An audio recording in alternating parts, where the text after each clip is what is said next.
Sir నేను ఏ తప్పు చేయలేదు, నన్ను ఇప్పుడే తీసుకొచ్చారు. నేను అసలు ఆ వీడియో పెట్టింది కూడా హైదరాబాద్ లోంచి, ఇక్కడ నుంచి కాదు. ఓకే, వాళ్ళు చూడండి ఎలా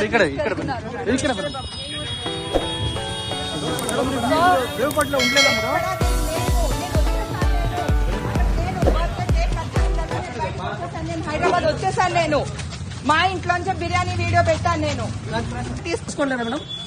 ఏం తీసుకోలేదన్నా.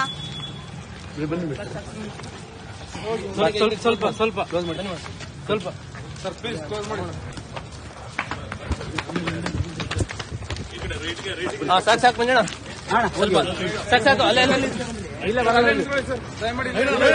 ಸರ್, ದಯಮಾಡಿ ಇಲ್ಲೇ ನಿಂತ್ಕೊಳ್ಳಿ ಸರ್.